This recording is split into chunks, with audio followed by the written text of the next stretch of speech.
अस्सलामु अलैकुम रहमतुल्लाहि बरकातुहू। अज़ीज़ तलबा व तलबात, आज हम जमात 7वीं मज़मून उर्दू सबक नंबर 14 आखिरी गुलाब का मुताल्ला करेंगे।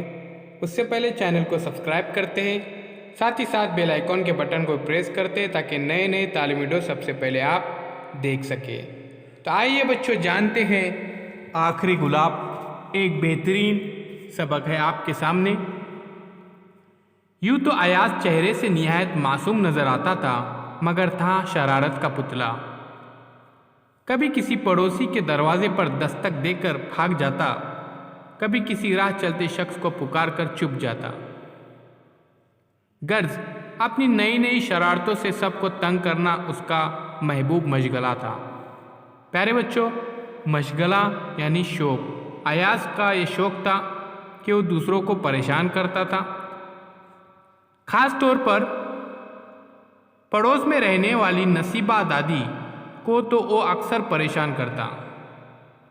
छुट्टियों में कभी उसकी छत पर पतंगबाजी करता, तो कभी उनके आंगन के दरख्तों पर चढ़कर केरिया और अमरूद तोड़ता।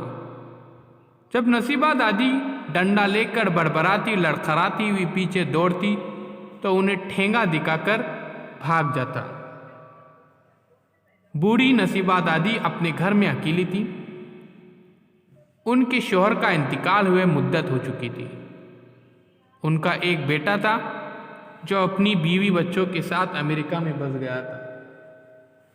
प्यारे बच्चों, ध्यान में रखिए, किसी को परेशान करना अच्छी बात नहीं है।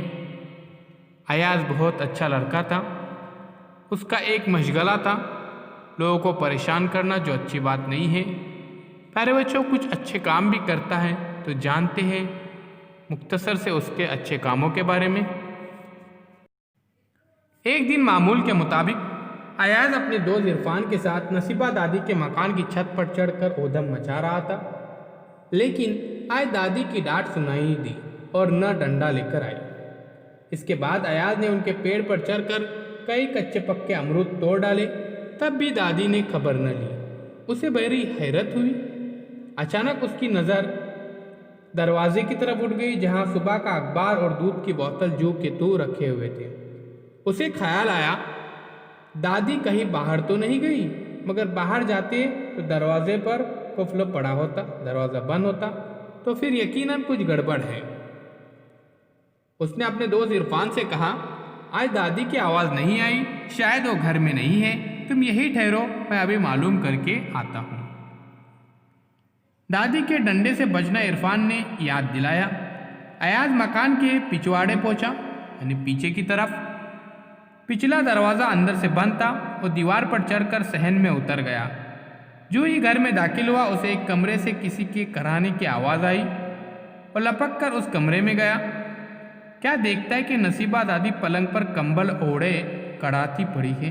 करीब पहुंचकर उसने आवाज़ दी, दादी। दादी ने आंखें खोलकर अयाज को हैरत भरी नज़र से देखा। आप बीमार हैं? अयाज ने नरमी से पूछा। क्या आप बीमार हैं?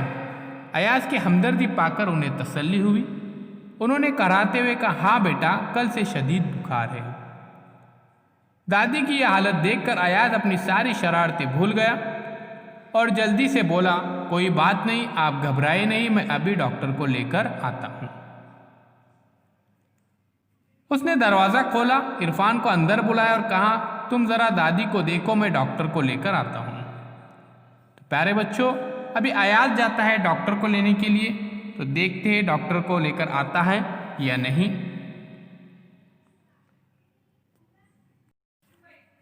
और दौड़ता हुआ अपने घर पहुंचा। उसके बाद अपने गले को तोड़कर उसने पैसे निकाले। कुल 325 रुपये थे। कितने बच्चे पैसे थे प्यारे बच्चों? 325 रुपये।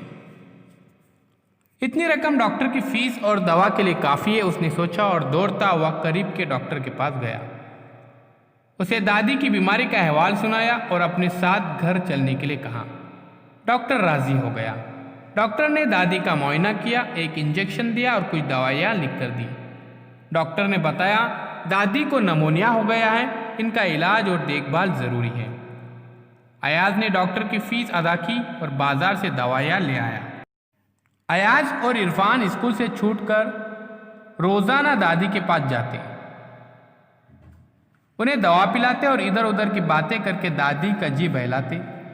इस दौरान अयाज ने देखा कि दादी की नजरें बार बार खिड़की तरफ उड़ जाती हैं। खिड़की से आंगन में खड़े गुलाब के पौधे और उन पर खिले हुए सुर्ख गुलाब के फूल साफ नजर आते थे। इन्हें देखकर नसीबा दादी बड़बड़ाने लगती, ये मौसम के आखिरी गुलाब हैं। एक दिन अयाज ने पूछा, क्या बड़बड़ा रही हो दादी? देखो प्यारे बच्चों, दादी गुलाब को देख रही है। गुलाब यहां पर नजर आ रहे हैं। आगे देखता है। एक दिन अयाज ने पूछा, क्या बड़बड़ा रही हो दादी? वो चौंक पड़ी, फिर बोली, बेटा वो गुलाब देख रहे हो ना, ये इस मौसम के आखिरी गुलाब है। एक एक करके सब झड़ रहे हैं। जाने क्यों मुझे महसूस होता है जब ये सारे फूल झड़ जाएंगे तो मेरी जिंदगी का चिराग भी गुल हो जाएगा।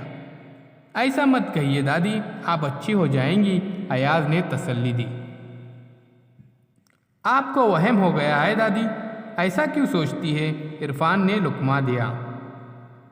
अयाज और इरफान अगरचे दादी की दिलजोई में लगे हुए थे, लेकिन अयाज कुछ और सोच रहा था। उसकी नजरें भी बार बार उन सुर्ख गुलाबों की तरफ उड़ जाती। वाकई एक करके फूल झड़ते जा रहे थे। नसीबा दादी रोजाना गुलाब के फूलों को हसरत से देखती रहती। दोनों बच्चे अपनी मासूम बातों से उनके वहम को दूर करने की कोशिश करती, मगर दादी की मायूसी बढ़ती जा रही थी। आखिर एक पौधे पर जब आखिरी गुलाब रह गया तब अयाज ने कहा, देखिए दादी, इस फूल के झड़ने तक आप ठीक हो जाएंगे। हमने अल्लाह मियाँ से खूब दुआ मांगी है, आप अपने दिल से वो वहम निकाल दीजिए। बच्चों की मोहब्बत भरी बातें सुनकर दादी का दिल भर आया। प्यारे बच्चों, बच्चे दादी को दिलासा दे रहे हैं कि आप गलत बातें मत सोचिए, इंशाल्लाह आप अच्छे हो जाएंगे। बच्चों जज्बात के मारे वो आगे कुछ न कह सके।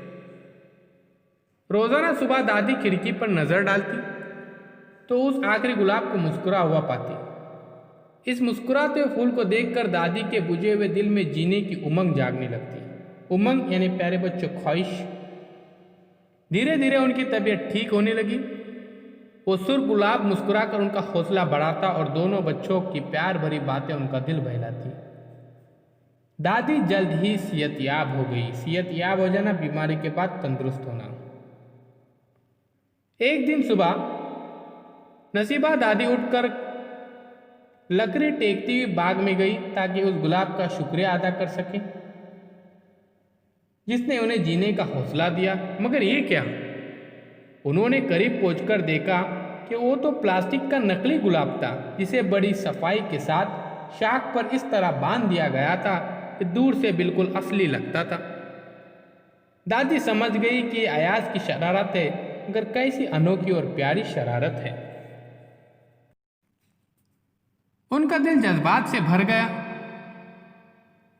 आंखों में तशक्कुर के आंसू उमड़ आए। तशक्कुर यानी प्यारे बच्चे शुक्र के, और होठों पर एक शफीक मुस्कुराहट खेलने लगी।